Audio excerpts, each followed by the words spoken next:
ፍቅሪ ብድራማ ኣይህነፅን ፍቅሪ ብምትላል ጠጠው ይብለን ሓደ ጓላት ድራማ ክሰርሓ መዓት እየን ነገር ግን በአንጻሩ እንድሕር ይኾንኸ ድራማ ንዝኾነ ግዜ ከዝናነየካ ይኽእል እዩ ንዝኾነ ግዜ ከዘናጋዕካ ይኽእል እዩ እዚ ማለት ግን ብቀዋምነት ዕድመ ልክዕኻ ሓልኾነ ድራማ እናራኻ ክትነብር ኢኻ ማለት ግን ኣይኾነን ሰላማት ኩራት ተኸታተልተይ ለማዓንቲ ለሃምቲ ልሙድ ለፍቅራዊ ህይወትክን ክጠቅም እዩ ኢለ ለሓሰብክዎ ሓሳብ ሒዘልክን መፅአኒ ኢኹም እዚ ቪዲዮ እዚ እስካዕ መጨረሻ በመከታተል ካብዚ ቪዲዮ ተረብሕቲ ክትኮና ግብዣ እዩ ለዚ ቻናል ሓደሽቲ ትኾንክን ግን እዚ ቻናል ሰብስክራይብ ላገበርክን ቤተሰብ ክትኮናን ብፍቅሪ ጋብዘክን ኣለኹ ለማዓንቲ ሒዘልክን ለመጻኽዎ ሓሳብ ንወዲ ብፍቅሪ ትስዕረሉ 10 መንገድታት ወይ ድማ 10 ነጥብታት ክነግረክ እየ ካባኸ ዝፅበ ክሳብ መወዳእታ ምሳይ ምዃን እዚ ማለት ሓደ ወዲ ሱቕ ኢሉ ኢምፕረስ ልገብሮ ነገር ወይ ደግሞ ንዓኺ ዘለዓዓሎ ነገር ኣብ ዘይብሉ ቦታ ፍቅሪ ክሕዞ እዩ ወይ ድማ ናይ ወዲ ኣቴንሽን ክተግኒኢኽ ማለት ኣይኮነይ ስለዚ በአንጻሩ ክትገብርዮም ዝግበአክን ክትኾንዮም ዝግበአክ ነገራት እንዮ ማለት እዮም ወዲ ልቢ ክትስዕር እንድሕር ትደሊ ለኽ ኮይንኺ ወይ ድማ ናይ ሓደ ወዲ ኣቴንሽን ክትግኒ እንድሕር ትደሊ ኮይንኺ ብተደጋጋሚ ነጊረክ ይፈልጥ እየ እትና መጀመርያ ክብሪ መሰረት እዩ ኣብ ፍቅሪ ክብሪ ዝበሃል ነገር ወይ ድማ ንዓርስኻ ክኾን ይኽእል እዩ ንመፃምድኻ ክኾን ይኽእል እዩ ፍቅሪ መሃብ ክብሪ መሃብ መሰረታዊ ነገር እዩ ስለዚ ሓፍተይ እንድሕር ከፍክረክ ወይ ደግሞ ኣብ ልቡ ዝኾነ ነገር ክትፈጥር እንድሕር ትደሊ ኮይንኺ እትና መጀመርያ ክትገብርዮ ዝግበአክ ነገር ኣኽብር እዩ ክብሪ ሃብ እዩ እዚ ማለት ድራማ ምስራሕ ፌክ ዝኾኑ ነገራት ምግባር ምናምን እንዳይኾነ ካብ ልብኺ ስምዒት ወይ ደግሞ ፐርሰናሊቲኺ ክብሪ ዝተመለሰ ክትኾኒ ክትኽእልኒ ምክንያቱም ወዲ ብባህሪው ብክብሪ ስለ ዘይደራደር ኩልና ወዳት ከዛ ሓንቲ ጓል በቃ ዝኾነ ኢምፕረስ ልገብራ ወይ ደግሞ ዋው ልክትብሎ ልገብር ናይ ሓደ ወዲ መሰረታዊ ነገራት እንይሆ እዩ ልክዕ ከምኡ ድማ ወዲ ልክዕ ብመልክዕ ብምናምን ክንዲ ዝሰሓቦ ልክዕ ክብሪ ሪስፔክት ወይ ደግሞ በቃ ብጣዕሚ ተኽብሮ ጓል ብጣዕሚ እያ ተላዓዓሎ ስለዚ ሓፍተይ እንድሕር ከፍክረክ ትደሊ ኮይንኺ መሰረታዊ ዝኾነ ነገር ክብሪ እዩ ኣኽብር እዩ እቲ መበል ካልኣይ ድማ ንእሽተይ ጋፕ ሃብዩ ወይ ድማ ቦታ ሃብዩ ክፍተት ግበሪ እዚ ማለት ሃመ መሲልክ ናብ መብዛሕትኡ ኸና ጓላት ችግር ሃመ መሲልክ ብጣዕሚ ፍቅሪ ክሕዘክ እንተሎ ኩል ግዜ ትድውላ ስኻተን ይኹን ኩል ግዜ እንክብካቤ ተባስኺ ኢኺ ስለዚ ብልኻልክዮ መጠን ናይ ባዕሉ ስምዒት ናይ ባዕሉ ፍቅሪ ናይ ባዕሉ ናይ ውሽጡ ነገር ከዳምፅ ንእሽተይ ግዜ ሃብዩ ፍቅሪ ክሕዘክ እንተሎ ግድን እዩ ትንከባኸብዮ ኢኽ ትደሊ ግድን እዩ ልክስሕቦ ኢልኺ ዝኾኑ ነገራት ትገብሪ ግን እዞም ትገብርዮም ነገራት ብምሎም ህንዲ ምንታይ ተፈቃሪት ልክትኾን ይሕግዘክ ህንዲ ምንታይ ኣብ ልዕሊኺ ለለዎ ስምዒት ልከንፀባርቕ ትገብርዮም ዩሲ ዝብለይ ምፍላጥክ ብቻ ስምዒትክ ስለልነድሐክ ብቻ ኣግንዮ ስለልበለኪ ደውሉሉ ስለልበለክ ብቻ ምድዋልክ ትኽክል እዩ ማለት ኣይኾነ ስለዚ ሓፍተይ ጋፕ ሃብዮ ፍቅሪ ሃብዮ ትንከባኸብዮ ሪስፔክት ሃብዮ ግን ብኡ ልክዕ ለለ ንእሽተይ ጋፕ ግበሪ ደውሉሉ ቴክስት ግበርሉ ምናምን ግን ለለ ልክድውል ናይ ባዕሉ ስምዒት ልከዳምፅ ማለት ሓደ ጓላት ሪኽ ትፈልጥሮ ልክዕ ይቀራረባ እሞ ምስ ዝኾነ ወዲ ኣብ መንጎ ግን ልክዕ ሃምሓፍቶም ይርይዎን ዩሲ እዚ ልፍጠር ኣብ ውሽጦም ለሎ ስምዒት ልከዳምፁ ግዜ ስለለይህብዎ እዩ ስለዚ ሓፍተይ ክነግረኪ ንእሽተይ ጋፕ ሃብዮ እንድሕር ፍቅሮ ክሕዞ ትደሊ ኮይንኺ ምክንያቱም ስሚቱ እንድሕር ለይፈልጥ ኮይኑ ናይ ውሽጡ ለሎ ዲፕ ዳውን ለሎ ነገር እንድሕር ከዳምፅ ለይኽእሉ ኮይኑ እስኺ ስለልተንከባኸብክዮ ብቻ እስኺ ፍቅሪ ስለለሃብክዮ ብቻ እስኺ ስለለኽበርክዮ ብቻ ናይ ክኾን እዩ ማለት ኣይኮነ ስለዚ ኣብ ልትገብርዮ ነገራት ግብረ መልሲ ተፀበይ ንእሽተይ ጋፕ ሃብ ትገብርዮም ነገራት ሳምታይምስ ብሬክ ጎርዮም ወይ ደግሞ ክፍተት ገበርሎም ዝኾነ ኣብ ቁርፅ ኣብርዮም እዚ ትመበል ካልኣይ እቲ መበል ሳልሳይ ድማ ሰላማዊት ጓል ኾኒ እዚ ማለት ክነግረኪ ፍቅሪ ብሰላም ይጸናዕ ናብ መብዛሕትኡና ጓላት ለለ ክነግረኪ በተለይ ንሕና ወዳት እንጸልኦ ነገር ንሕና ወዳት ልድብረና ነገር ክነግረኪ ጭቅጭቅ ብጣዕሚ ኢና ንጸልእ ትጨቃጨቀና ጓል ብጣዕሚ ይልድብረና ስለዚ ክነግረኪ እንድሕር ፍቅሪ ክሕዞ ትደሊ ኮይንኺ ሶይኺ ድራማ ምስራሕ ምብካይ ምናምን ለይኾነ ጀስት ተረጋጊዕኺ ና ሰላም ሰብ ኹኒ ምሳኻ ክኸውን ተሎ ምሳኻ ግዜ ክሕልፍ ክሓስብ ተሎ ሰላም ልክስምዖ ምርግጋዕ ልክስምዖ በቃ እስኺ ሴፍ ፕሌስ ወይ ደግሞ ምቹ ባይታ ምዃን ክልክስምዖ ግበሪ መብዛሕትኡ ትጋግዮ ጌጋ እዩ ባይዘው በቃ ፍቅሪ ሒዙክንኒዮ ማለት ትጭቅጭቃኒ ይክል ማለት ኣይኾነ ፍቅሪ ሒዙክንኒዮ ማለት ስምዒትክን ተዳምፃኒ ይክል ማለት ኣይኾነ በተለይ ኣረጊፀ ክነግረክ እንደደሊ ኣብዚ ናይ መጀመርያ ናይ ፍቅሪ ህይወት በይዛኽን ኣይትሸወዳ ማንም ሰብ ብናይ ስምዒት ኣይጓዓዝ ብናይ ባዕሉ ስምዒት ይልጓዓዝ ማንም ሰብ ለኣኽ ክሓዝነልካ ይኽእል كنقرك حفتي سلال حزن لك سلال راح لك سلال بخخ بخيال سلال رخي سمعت سلال رخي منام أيخوني جدا كفكرك خالي جدا لا سمعت كهو خالني هوشتو سلال حفتي سلامة وتسووني اتمبل راو عيلة لا نشتي مستر حازي بعلو بربيرو بعلو غورغيرو كغنيو لدل نجر حازي كل نجر ايتناغري اذا مالت هامي مسيلك كل نجر نغير خيوني مالت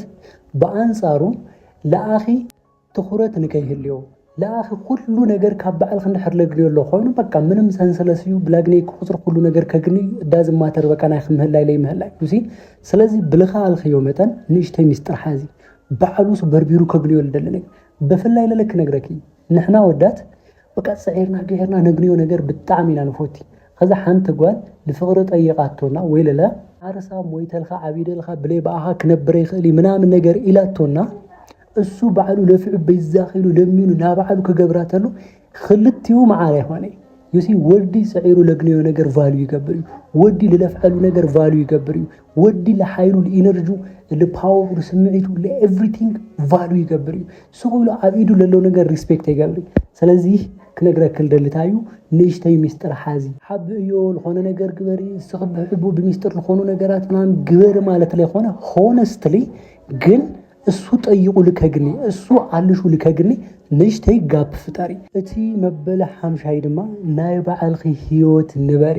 በቃ በማንም አይተጸመዲ ማንም ሰብ አብ ህይወትኺ ልከቆጻጸረኪ አይተፍቀዲ ስምዒት ሓሻው ክነግረክ ሓፍተይ እስኺ በጣም ስለለለኽዮ ወይ ድማ ስምዒት ስለዘለኪ እዚ ሰብ ለምግናይ ካብለለክ ድሌት ለተለዓለ ለዚ ሰብ በጣም ሙጭጭ ስለለበልኺ እዚ ሰብ ልገደደ ልክጸላኪ ይልገብር ስለዚህ كنغركي نابعل خلخونه هيوتي هالخ عرختي هالخي سرحي هالخي ወይ ድማ ተኸድዮ ተመጽዮ ለኾነ እስኺ ብቻ ወይ ድማ ካብናዊ ህይወት ፍሊት ውሉሉ ለኾነ ነገር ይሃልኺ ንሱ ጥራሕ አይኹን ትኹረትኺ ንሱ ጥራሕ አይኹን ዕላማ ይሃልኺ ኩልና አጓላት ጠንካራ አጓልና ዓርሳ ትኽእል ጓል ንፎቲና በስምዒት ይኹን ብለተፈላለየ መንገድ ዓርሰኺ ኻሊ እቲ መበል ሻድሻይ ድማ ንስኹውን መራጺት ኾኒ በቃ ፍቅር ሒዙክንዮ ማለት ዓርሰ ሁሉ ጊዜ ቆንጆ ገይረ ከቅርበሉ ለምናም ነገር አመባልሕ ደግሞ በቃ ዓርሰ ክትምረጽሉ መንገዲ ተመራጺት ጓል ትኾኑ ካብ ካልኦት አጓላት ተነጻጽር ከለሐሸት ጓል ትኾኑሉ መንገዲ ፍጣሪ ዓርሰ ክትንከባኸብ ንባዕል ክትኹረት አብዩ ብዙሓት አጓላት አሙ አክቹሊ አጓላት ብቻ ሆነ ሁሉ ሰብ ፍቅር ክሕዞተሎ ሙሉ በሙሉ ማንነቱ ለዚ ተፈቃሪ ሰብ ናይ መሃል ሙሉ በሙሉ ዓርሱ ንዚ ተፈቃሪ ሰብ ናይ ምቕራብ ልምድንዩ እዚ እቲ ብጣዕሚ ጌጋዩ ክነግረኪ ለኾነ እስኺ ስለለፍቀርክዮ ብቻ ንዕናይ ላብ ልበለክ እንድሕር ትኻዲ ኮይንኺ ወይ ለለ ግበር ልበለክ ኩሉ ትገብር እንድሕር ኮይንኺ ሃብን ልበለክ ኩሉ እንድሕር ትህብ ኮይንኺ እመነን እዚ ሰብ ዝቫልዩ ይገብረኪ ስለዚ ቫልዩ ክገብረኪ እንድሕር ትደሊ ኮይንኺ ወይ ድማ ዋጋኺ ዓውይ ክገብረልክ እንድሕር ትደሊ ኮይንኺ ዘይትقبልዮም ነገር ይሃልኺ ዘይትስማዕምዕዮም ነገር ይሃልኺ አፍኪርክዮ ነህ ማለት አይሆነ እዚ ገና ንፍቅር ተጠይቅዮ ሰብ አይሆነ እዚ ሰብ ገና ፍቅር ከተትሕዩ ተሓስብ ሰዋይ መጻመድ ኮይኑ ሰብኣይ ኮይኑ በዓል ሓዳር ኮይኑ ወሊዱልኺ ምስውላ ነበርኺ ኢቭን ለይትስማዕምዕሉ ነገር ከል ይኸል ስለዚ ተሳሓቢት አይትኾኑ እሱ ላብል በለክ ክትጉተት ግዴታ አይሆነ ይነው ስብናኺ ፐርሰናሊቲ ክህነጺ እምብትብልዮም ነገራት ይሃለ አይምቹኒ ትብልዮም ነገራት ይሃለ ሁሉና ሰባት ኢምፕረስ ልገብሩና ወይ ድማ ለላዓሉና ነገር ልትኸልኸልናዮም ነገራት እዮም ስለዚህ እትኸልኸልዮ ነገር ይሃለኺ እዚ ፐርሰናሊቲ ይኹን ለኾነ ድራማ መስራሕ ወይ ድማ ላይክ ሃምዝ ለኾነ ኣብ ሙቪ ኣብ ፊልም ንሪኦም ነገራት ተግባራዊ ኣብ ምግባር ላይ ሆነ ጀስት ላይፍ ይኹን በቃ ሁሉ ነገር አክሰፕት አይትግበሪ ሁሉ ነገር አይትቀበሊ ሁሉ ነገር እሺ አይትበሊ ሁሉ ነገር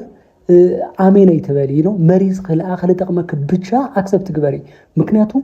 እዛ ሐምዛ አይነት ጓልያ ትክክለኛ ፐርሰናሊቲያ አርያትና ኢልና ቫሪን ገብሮ ስለዚህ ሐፍታይ ንስኹውን መራጽኹኒ እቲ መበል ሻውዓይ ድማ ንስኹውን ንክጽዕር ገወሪዮ በቃ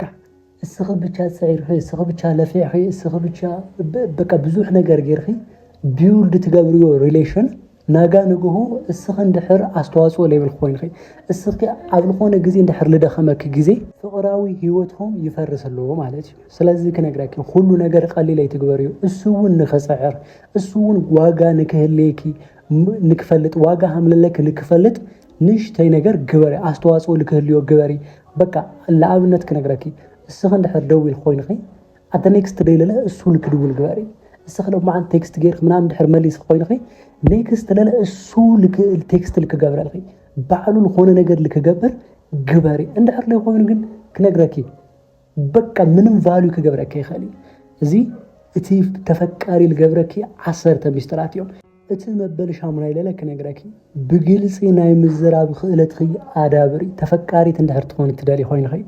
ወይ ድማ ሓደ ሰብ ክትቀርብዮ ተለኺ ብቐሊሉ ኣብ ፍቕርን ክወድቀልኺ እንድሕር ትደሊ ኮይንኺ ልደለኽዮ ወድን ከፍቅረኪ ናይ ምግባር ዕላማ እንድሕር ሓሊክ ኮይኑ እመንና ሓፍተይ ናይ ምንጋር ክእለትኺ እንድሕር ስጥም ዝበለለ ይኾነ ናይ ምንጋር ክእለትኺ እንድሕር ዊክ ኮይኑ እንድሕር ደካማ ኮይኑ ሓሳብኺ ብነፃነትና ምግላፅ ዓቕምኺ እንድሕር ዝወረደ ኮይኑ ክነግረኪ ምንም ተገበርኺ ማንም ሰብ ቫልዩ ይገብሮ ምክንያቱም ንግግር ልዕሊ ምንም እዩ ከዚ ሰኸ ፍቕሪ ክትገልጽሉ መንገዲ ግዴታ ንግግር ብቻ ይኾነ ፍቕሪ ክተርእሉ መንገዲ ወሰንቲ እዮም ኣብዞም እዚኦም ነገራት ኤክሰርሳይዝ ግበሪ ፃዓሪ ኢንቨስት ግበሪ እዚኦም እንድሕር ትኽተልለኹ ኮይንኺ እመንኒ የልብለክ ኣለኹ ፍቕራዊ ህይወትኺ ጥዑምን ምቁርን ንኽትገብርዮ ኣስተዋፅኦ ከም ዘለክ ክነግረኪ እቲ መበል ታሽዓይ ለለ ክነግረኪ ሓደገኛ ምልክታት ኣይትሕለፍ እዮም ኣይትሕደግ እዮም ሪድ ፍላግ ልበሃል ነገር እዩ ከዚ ሎማዓንቲ ክፀርፈክ ተሎ ሎማዓንቲ ከንቋሸክ ተሎ ሎማዓንቲ ክንዕቐክ ተሎ ናጋ ንግሆ ብልገደደ መንገዲ እዩ ዝቕፅል ክነግረኪ ሓደ ሰብ ፍቕሪ ከትሕዞ ኢልክ ብጣዕሚ ትሕት ብልበለኺ ቁፅሪ ዕድመ ልክዕኺ ብኸምኡ ትሕት ብልበለ ህይወት ልክርኤክ ክትገብርዮ ስለዚ ሓፍተይ ክትነዓቕ ተለኽ ሱቕ ኣይትበሊ እስኺ ዋጋኸ እንድሕር በዓልኺ ለየኽቢርክዮ ኮይንኺ ማንም ከኽብረልካ ይኽእል ሰብ ልፅድቀ ይኾነ የምሳኸል ነበር ወይ ድማ እዚ ሪሌሽን እዚ ቢውልድ ልገብር ዝኾነ እግዚአብሔር ኢሉ ምናምን ነገር እዩ ልፈጣሪ ኢሉ ምናምን አይሆነ ካባኸ ክርብሖ ልደሊ ነገር ስለሌለው ጭምር እዩ ስለዚ ህይወትክ ቫልዩ ግበሪያ ሓደገኛ ልኾኑ ምልክታት ትርተልኺ ስታፕ ግበሪ እዚ ማለት ብሬክ አፕ ግበሪ ማለት ለኾነ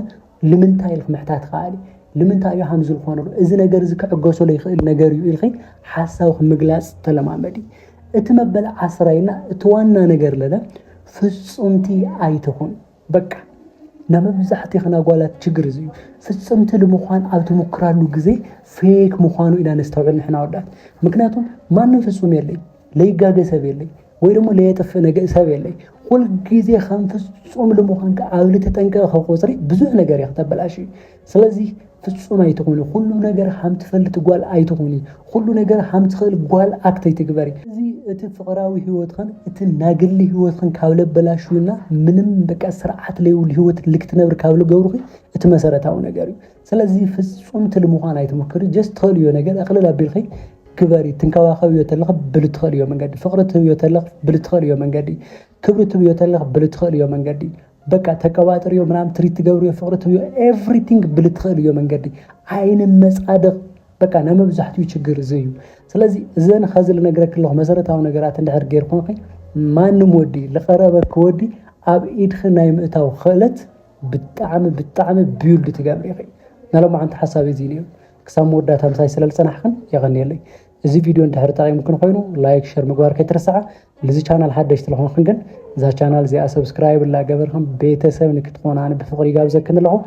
ኣብ ልቕፅል ቪድዮ ክስንጋና ሰላም